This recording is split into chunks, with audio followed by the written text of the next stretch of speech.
дар пойтахти кишвари азизамон шаҳри душанбе чемпионати осиё оид ба велосипедронӣ дар шоҳроҳ идома дорад. дар рӯзи чоруми рақобатҳо нахуст бонувон дар масофаи 61 километр сабқат намуданд. хатсайри ин пойгоҳ ҳудуди хиёбонҳои шаҳри душанберо дар бар гирифт ки варзишгарони 7 кишвари қораро ба ҳам овард. тоҷикистонро ду велосипедрони ҷавон Гулшах Қурбонова ва Гулширин Ҷумаққулиева намояндагӣ карданд. маврид ба зикр аст ки солҳои охир барои баргузории мусобиқаҳои сатҳи ҷаҳонӣ дар пойтахти мамлакат шаҳри душанбе бо дастгириҳои пайвастаи асосгузори сулҳу ваҳдати миллӣ пешвои миллат президенти ҷумҳурии тоҷикистон муҳтарам эмомалӣ раҳмон шароиту имконоти мувофиқ ва ҳам ҷавобгӯ ба талаботи ҷаҳонӣ фароҳам гардида дилхоҳ мусобиқаҳои байналмилалии варзиширо шаҳри душанбе метавонад мизбонӣ намояд. масофаи муқарраршударо аввалин шуда намояндаи кишвари ӯзбекистон Сафия Каримова тай намуд ва барандаи медали тилло гардид. вақти нишондодаи ӯ 1 соату 36 дақиқаю 45 сонияро ташкил дод. мақоми дуюмро варзишгарбонуи Қазоқистон Алина Спирина ба даст овард. дар зинаи сеюм намояндаи дигари кишвари Қазоқистон Дарья Казакбай қарор гирифт. дар маросими ҷоизасупорӣ ба нафарони пирӯз медалу ифтихорнома ва тӯҳфаҳои махсус дорои рамзҳои Тоҷикистони азиз тақдим карда шуд. Конечно же, это радость, но я пока еще не могу понять то, что я выиграла, но я очень счастлива. Да, мы, получается, уехали в отрыв, проехали примерно около 40 километров в отрыве, и в конце был спринтерский финиш. Я, получается, выиграла. Вся гонка была очень интересна, старались, чтобы зрителям все понравилось, поэтому мы решили построить, старались гонку ехать активно, наши спортсменки. До бронзы не хватило, просто элементарно то, что отъехал просто не тот человек, который не имеет такого куска финиша, но зато она отработала и смогла достойно. Она понимала, что на финиш она не может, поэтому она на отъезд.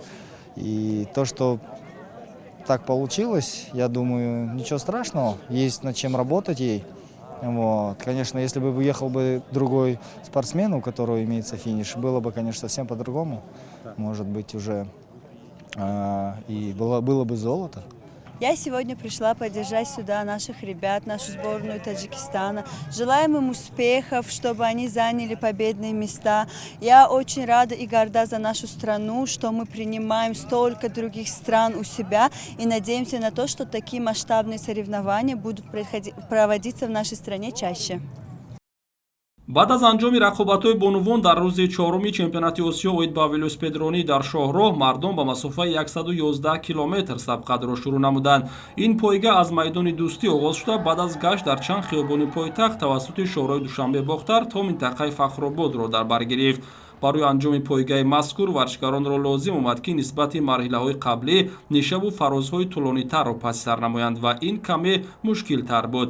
аммо бо вуҷуди ин рақобати мазкур бо иштироки намояндагони кишварҳои Эрон, Ироқ, Қазоқистон, Монголия, Покистон, Таиланд, Тоҷикистон ва Ӯзбекистон пуршида сурат гирифт.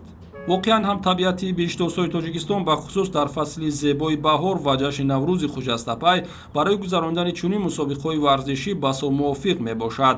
бештари мусобиқаҳои варзиши дучархаронии сатҳи ҷаҳонӣ дар минтақаҳои кӯҳӣ гузаронида мешаванд. дар миёни беш аз 20 варзишгари бо маҳорат велосипедрони тоҷик Наҷибулло Рустамов даҳумин шуда ба марра расид. мақоми аввалро дар ин масофа варзишгари ҷумҳурии Ӯзбекистон Самандар Султонов бо натиҷаи 2 соату 47 дақиқаю 13 сония ишғол намуда бо медали тилло сарфароз гашт. зимнан ин дуюмин нишони тиллои Ӯзбекистон дар рақобатҳои имрӯзаи чемпионати осиё маҳсуб меёбад. медалҳои нуқра ва биринҷиро варзишгарони Қазоқистон Максим Тараскин ва Илия Карабутов ба даст оварданд. ҳаракат қилдик ютишга. хеле кӯшиш кардам, бароям мушкил буд, но вобаста аз ин ман саъи зиёд намудам ва шукр мегӯям ки сазовори мақоми ифтихорӣ шудам. сатҳи чемпионат хеле баланд аст. варзишгарони Қазоқистон низ хеле ҳунарнамояшон муҷалло буд. дар рӯзи чоруми мусобиқа ҳамчунин пойга дар масофаи 130 километр миёни мардон баргузор шуд. Барои иштирокчиёни чемпионати Осиё ба велосипедронӣ дар шоҳро сабқат рӯз то рӯз мушкилтар мешавад, зеро аз ҷониби дастандаркорон барои онҳо масофаи дуртар муқаррар мегардад. Пойга дар масофаи 130 километр низ тавассути роҳҳои пойтахт ва шоҳрҳои Душанбе, Рудакӣ, Хуросон, Душанбе муқаррар шуда буд. Дар даврони соҳиб истиқлолии Тоҷикистон бо дастуру супоришҳои президенти маҳбубамон роҳҳои дорои аҳамияти байналмилалӣ дошта пурра аз таъмир бароварда шуданд.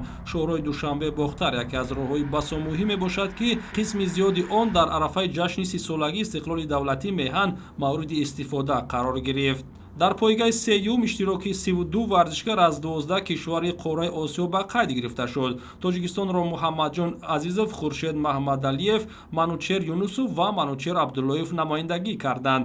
ниҳоятан аввалин шуда се варзишгари Қазоқистон ба хатти ниҳоӣ расида медалҳои тилло, нуқра ва биринҷиро ба гардан овехтанд. Инҳо Глеб Брюсенский, Данил Пронский ва Николас Винокуров мебошанд. Вақти нишонодаи ғолибон 3 соату 10 дақиқаи 42 сонияро ташкил дод. варзишгарони тоҷик аз дарёфти зинои ифтихорӣ маҳрум шуданд. чемпионати Осиё ба велосипедронӣ байни наврасон, ҷавонон, калонсолон, бонувон ва шахсони имконияташон маҳдуд дар Тоҷикистон то 30 марти соли равон идома мекунад.